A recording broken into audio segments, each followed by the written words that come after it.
3, 4, 50대에 들어야만이 진짜 재물운이 되는데요. 그 조건을 갖추신 분은 하석진 씨.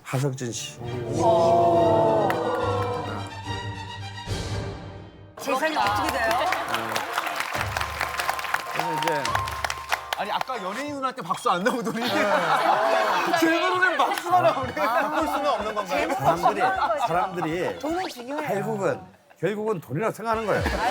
그런 건 자, 사실이에요. 이분은 제가 볼 때 가장 비연예인 사주입니다. 근데 이분은 공부를 하거나 아니면 직장에 다니고 사업을 하시더라도 뇌생남이잖아요. 뇌생남. 원래 공부를 잘하는 원래 잘하는 사람이에요. 네, 옆에 네. 선생님도 계시고. 뇌생남. 혹은 만약에 종교가 있다면 굉장히 뛰어난 목회자가 될 수 있는 자질도 가졌고요. 연예인만 빼고 농담이고요. 연예인도 마찬가지. 뭐든지 남들보다 A+ 이상을 할 수 있는. 이렇게 하석진 씨는 공무원을 해도 신뢰가- 아주 잘하실 분이에요. 하물며. 되게 좋은 거. 근데 학생자 만약 재물을 탐한다면 꼭 하나의 길로 볼 생각을 하지 마시라고 말씀드리고 싶어요. 한 가지 방향으로만 돈을 벌 생각을 하신다면 그렇게 큰 돈은 벌기는 좀 어렵겠다. 극과 극이네요. 여기는 뭐 아니면 도니까 한 가지만 하라고 그러고. 학원 사업을 네. 한다는 거. 사실 저게 확률이 좀 더 좋은 것 같은데. 사업적. 이분은 한 국민학교 다닐 때부터 지금 계속 대운의 흐름이 굉장히 좋으셔요. 근데 이제 어릴 때 좋은 것은 다 초장 끝발, 개끝발로 끝나는 경우가 많은데 부모님이 운이 좋으셔요. 어릴 때부터 하여튼 좀 굉장히 좀 유복하거나 아니면 좀 주목받는 삶을 많이 사신 것 같아요. 이 30일, 40일, 50세까지가 이 20년 동안이 자신의 운을 현실 속에서 펼쳐서 실제 그 결실을 자기 손에 쥘 수 있는 굉장히 좋은 흐름으로 갑니다. 결혼운 제일 좋은 사람. 결혼운이 제일 좋은 사람. 결혼운이 제가 볼 때 제일 좋은 분은 서태훈 씨. 아 진짜요?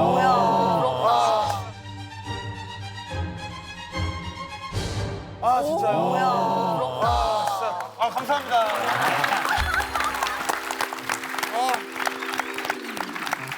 연애를 지금 7년째 못했는데 이게 다 이유가 있었구나. 이분은 결혼하기 전에는 좀 까칠할 수는 있는데요. 결혼을 하고 나면은 매일 부인을 즐겁고 행복하게 만들어주기 위해서 노력할 사람이에요. 갑자기 달라 보이는데요? 소문 내주세요. 아 개그계의 최수종. 그래서 언제 나타나냐는 중요하지 않은데 이런 것은 있습니다. 가급적이면 조금 만혼, 늦게. 좀 먼저 자기 일을 먼저 하고 난 뒤에 결혼을 해야 될 사주들이 있어요. 이런 사람들이 일찍 결혼하면 한 2번, 3번 가게 됩니다. 근데 또 어떤 사람은 좀 일찍 결혼해야 될 사람도 있어요. 일찍 좀 결혼을 해서 좀 뭔가 자신이 가족에 대한 책임감을 가져야만이 자기의 삶을 더 완성시켜 나가는 사람이 있거든요. 남자분 2분 다는 사실은 전부 다 저랑이거나 저랑에 가까운 사주기 때문에 평상시에 다른 분들보다는 좀 늦게 초혼을 하는 것이 좋다. 그럼 먼저 자기의 기반을 먼저 안정적으로 만드는 것이 훨씬 더 좋다고 말씀드리고 싶어요. 저희는 어떻게 되는 그러면 거예요? 우리 나머지 아무것도 이러죠. 없는 아니 건가요? 둘만 기대하고 저희는 그러게. 윤희영 씨부터 갑자기 슬퍼진다. 직업도 잘못 선택한 건가요? 돈을 영원히 못 또 벌어요. 이렇다니까 말 안 해주면 뭐 제 사고 나쁜가요? 결혼도 못하나요? 맨 처음에 말씀하셨다. 돈 갖고 결혼도 못하고. 사실은 이제 여기서 문희경 씨 같은 사주는 제가 보기에는 삶의 만족도가 가장 높은 사주다. 그거 제일 좋은 거 아니에요? 이게 사실 제일 좋은 거죠. 목이 거의 차지. 목의 기운이 이런 걸 보고 이제 하나의 기운이 4주를 관통했다. 목의 기운이 쫙 관통했지 않습니까? 그래서 이건 뭐냐면 이분은 굉장히 목의 기운이 많은데 또 목이 밑에 저 잇목까지 뿌리까지 아주 중요한 일주에 뿔을 내렸죠.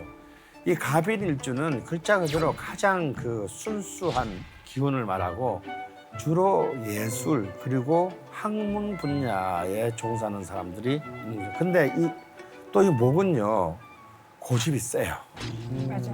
그래서 이제 부모들이 제일 배신감을 느끼는 사주이기도 합니다. 어째 평소에는 20년 동안 내 말 정말 잘 들어준 착한 딸이라고 생각했는데 한 번 딱 삐끗해서 입장이 갈리면은 절대 동의를 엄마에 대해서 절대 동의를 안 해주는 사람이기도 하거든요. 그래서 이제 이 대운상의 흐름으로도 보면 이 30대에서 사사대운까지가 너무 아름답게 흐릅니다. 이런 경우가 큰 뭐 어마어마한 재물은 아니지만 충분히 이렇게 그 자기가 꿈꾸는 삶을 욕망을 다 만족시키면서 또 물질적으로도 크게 이렇게 결핍이 없는 어떤 그런 삶을 이어가게 되었으니 가장 삶의 만족도가 높은 제일 좋은 사실 삶이라고. 저는 배우인 것을 너무나 그 감사하고 이만한 직업이 없다라고 생각해서 항상 촬영장 가는 게 즐겁고 저는 매일매일 일하는 게 즐거워요. 제 나이에 이렇게 축복받은 직업이 있을까라는 생각에 맞아요. 저는 그래서 항상 어디가 이미 다 밝아요. 이제 퇴출되거나 맞아요. 명퇴를 강요받거나 네. 그런 나이거든요. 네. 아직도 저를 찾아주고 불러주는 것에 감사하고 촬영장 가면 저는 마음이 행복해져요. 그래서 항상 감사하는 마음으로 매일 그래서 일하죠. 앞으로도 계속 부르시는 분이 많을 거예요.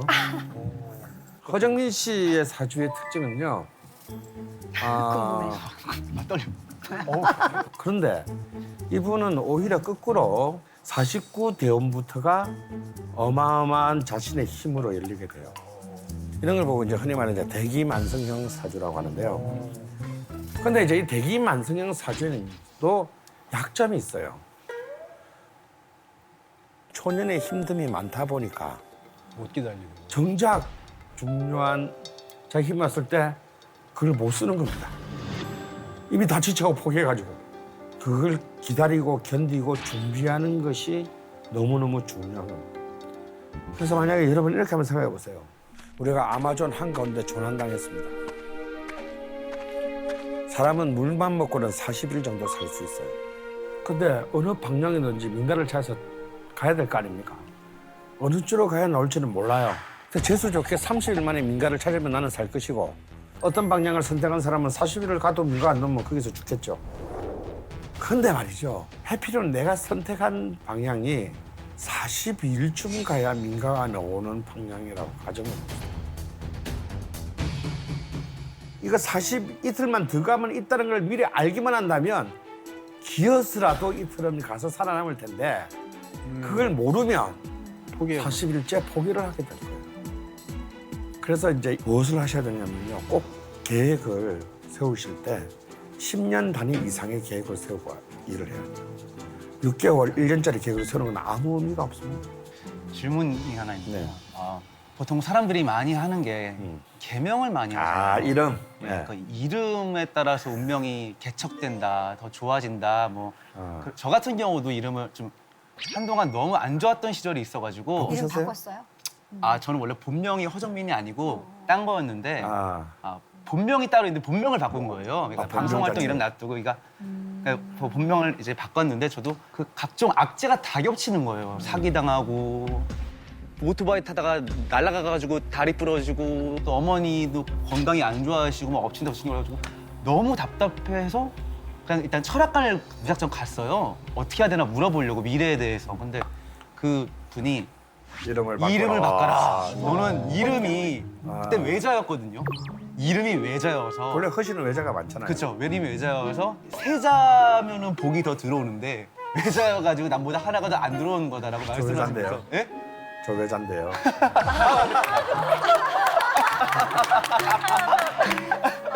선생님도 개명하셔야 돼요. 그래서 이름을 개명을 그게 하라고 어디예요? 해가지고. 예? 저희 금호동에 있는 아무튼 그래서 이름을 개명을 한다는 게 명리학적으로 봤을 때 정말 운명을 바꾸는데 사실적인 효과가 있는 건지 그게 되게 궁금하거든요. 저는 일부 효과가 있다고 봅니다. 그런데 이름은 자기가 부를 일은 없죠. 뭐 보통 뭐 자기가 예를 들어서 문희경 씨가 희경이는요 이렇게 할 수는 있었지만 저 토할 것 같지 않습니까? 이름은 남이 자기를 부를 때 쓰는 겁니다. 그런데 나를 호명하는데 쓰는 그 언어가 내가 듣기 싫다면 바꿔야죠. 정말 자기가 볼 때도 모멸적인 이름 또 시대에 맞지 않는 이름들이 있어요. 특히 여자분들 이름 중에서 무슨 자 뭐 이런 거 있잖아요. 저희 어머니가 85인데요. 이름 바꾸셨어요. 왜냐면 이름이 이제 뭐 자로 끝나시거든요. 그게 너무 싫으셨던 거예요. 그래서 지금은 뭐 그냥 약간의 절차만 하면은 금세 바꿔주니까 쉽게 바꾸는데요. 여러분 거꾸로 한번 생각해 보세요. 전화번호 자주 바뀌는 사람하고 이름 바뀌는 사람이 신뢰가 갈 것 같습니까? 네, 신뢰 안 가죠. 그래서 자기 이름에 특별한 하자가 없는 사람은 굳이 바꾸실 필요 없습니다. 사실 옛날에는 서로 자유의 시대가 아니었기 때문에 사주를 미리 맞춰본 겁니다. 근데 지금은 이미 결혼하시기 전에 다 맞춰보잖아요. 그런데도 궁합을 보러 간다. 저는 이미 궁합을 보러 간다는 그 자체가 이미 잘 안 된 커플의 전형이라고 봅니다. 뭔가 미심쩍고 의심이 가니까 물어보는 거잖아요. 당대에서 제일 잘 나가는 부산의 이제 박도사님이 실제로 그런 말을 했어요. 이분도 제자가 많으신데 제자들이 다 독립해서 영업을 하다가 스승님 여기 우리가 다 이렇게 스님한테 배워서 나가서 영업을 해보니까 궁합을 보러 오는 젊은 사람들이 그렇게 많은데 왜 우리한테는 궁합 보는 법을 안 가르쳐 주셨나요? 왜 치사하게 자기만 알고 말이야. 그랬더니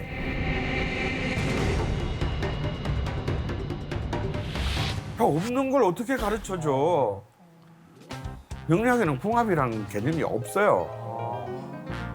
그럼 어떻게 해? 그럼 돌려보내요. 아니, 왜 오신 사람을 돌려보내? 그럼 어떻게 해야 돼? 그냥 대충 안 좋다고 그래.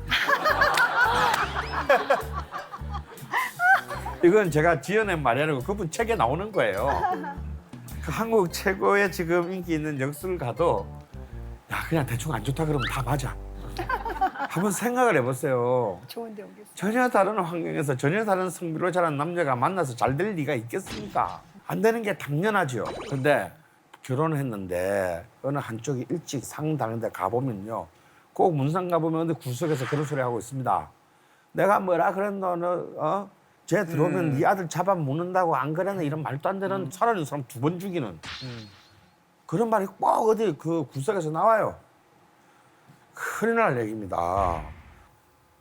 명리학은 궁합 이런 것을 말하는 것이 아니라 이 둘의 관계가 얼마나 더 가장 효율적으로 그 관계의 지속을 하기 위한 길을 만들어가는 것이 있는 것이지. 이 관계는 좋은 관계, 이 관계는 나쁜 관계 이런 것을 결정하는 것이 아니다. 절대 만나면 안 되는 상극 같은 게 있다고 하던데. 그런 게 어디냐. 뭐 4살 차이는 궁합도 안 본다 이것도. 아이 그게 어딨어. 그런 것들이 다 쓸데없는 얘기들입니다. 선생님 원진살이란 게 있는데 원진살이 있으면 부부 관계가 안 좋다는데 이게 그게 다 쓸데없는. 차이 엄청 많네.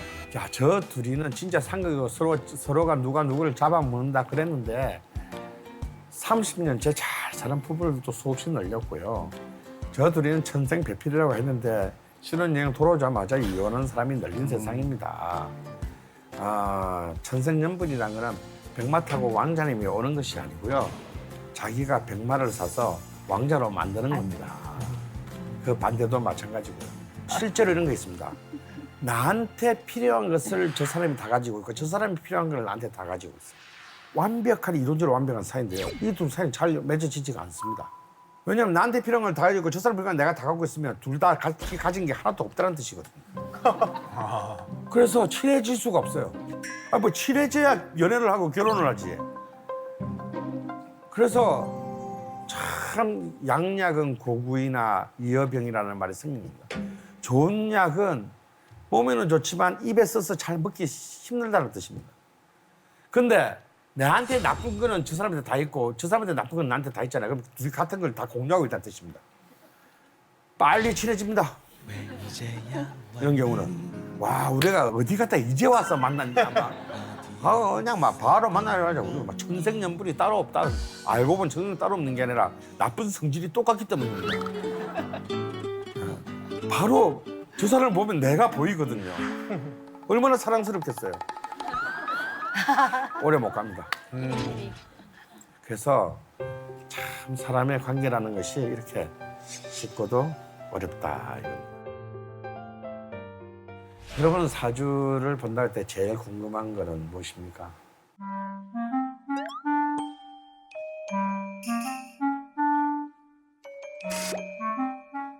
제일 많이 묻는 게 우리의 재물 운은 어떻게 될까요? 저는 떼돈을 버나요. 옛날에는 100년 전까지만 하더라도 재물보다 무엇을 더 우선시했습니까? 건강, 명예. 명, 관. 관직. 관직. 왜냐하면 남자는 권력을 얻지 않으면 아무런 것이 아니기 때문에. 근데 이제 지금은 이제 관의 시대는 끝나고 제의 시대가 됐습니다. 명리학에서 말하는 재물이라는 것은요, 어떤 뜻이냐면 떼돈을 의미하는 것이 아니고 삶을 실현하기 위해서 필요한 재화를 내가 공급받을 수 있냐 없냐의 여부를 말하는 것입니다. 즉, 내 명이 만약에 학자가 될 명이라면 그럼 적어도 대학원은 가고 박사학위는 받아야 될 거 아니에요? 그럼 그러려면 아무래도 좀 부모님이 날 좀 도와주시거나 나이 많은 형이 잘 돼가지고 내가 학비를 좀 이렇게 좀 덜 벌어도 일찍 학위를 마치려 도와주. 이게 재물운이에요. 재물운이 없다는 것은 돈이 없다는 게 아니라 내 명을 실현시키는데 꼭 필수 불가결한 재화를 내가 못 받는다. 그럼 어떻게 됩니까? 그걸 포기해야겠죠. 아니면 너무 긴 시간이 걸리든가. 왜냐면 한 학기 벌어서 한 학기 다니고 또 한 학기 알바하고 한 학기 다니고. 그럼 그렇게 경쟁해가지고는 그 경쟁자들과 싸워서 이길 수 있겠으면 힘들겠죠. 그게 재물운이에요, 여러분. 그 이상은 재물운과 상관이 없습니다. 예를 들어서 이런 경우는 있습니다. 내가 편재가 강하다. 이런 사람들은 남의 돈을 만지는 직업을 하는 것이 참 좋습니다. 그래서 은행이나 증권회사에서 하루에 수백억을 만지는데 내 돈은 아니야. 이런 사람이 있어요. 난 자기는 내 돈이 아닌데 하루에 외환거래 하면서 몇백억 하면 퇴근할 때 기분이 그렇게 좋다는 거예요. 왜? 나는 그냥 큰 돈을 만져야만 되기 때문에. 어떤 사람한테는 스트레스지만 어떤 사람한테는 그것이 좋은 것이죠. 그래서 이제 이 편재라는 것은 몸에 지니지 않은 재물이라는 뜻입니다. 나 그럼 내 재산인데 몸에 지니지 못한다는 게 무슨 의미가 있냐? 왜 내 재산인데 왜 내가 몸에 지니지 내 게 안 돼? 여기에서요. 여러분 경주 최부자 집의 가훈을 마지막으로 여러분께 말씀드리고 싶어요. 우리나라는 그런 말이 있어요. 3대 부자가 없는 거야.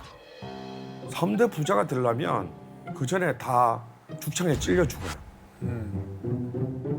1대 부자도 힘들어. 그런데 이런 3대 부자도 힘든 나라에서 경주 최씨는 12대의 부를 이루었습니다. 12대요. 거의 400년 가까운 시간을 부를 지켰어요. 그 13대 때 거지가 됐냐? 아닙니다. 마지막 12대 때요. 해방이 되고 난 뒤에 모든 재산을 정리해가지고 다 기부하고 평민으로 돌아갑니다. 근데 이 경주 최씨의 10개의 가훈이 있는데 핵심만 얘기하면 이런 겁니다. 절대 만석 이상의 재물을 쌓지 마라. 보통 재물을 쌓잖아요. 이걸 경계한 겁니다. 만석이 되면 욕심을 버려라. 나머지는 약자들에게 나눠주고 만석만 유지해라. 두 번째, 남자들은 공부를 하되 진사 이상의 벼슬을 하지 마라. 무슨 얘기냐? 권력과 재물을 동시에 가지지 말라는 뜻입니다. 진사는 뭐냐면 지방 향토직으로서 명예직이야. 그러니까 이제 다 봉사직이에요, 봉사직. 봉사나 하면서 살아라. 세 번째, 절대 흉년 때 땅을 늘리지 마라. 그냥 빌려주고 곡식으로 받아라.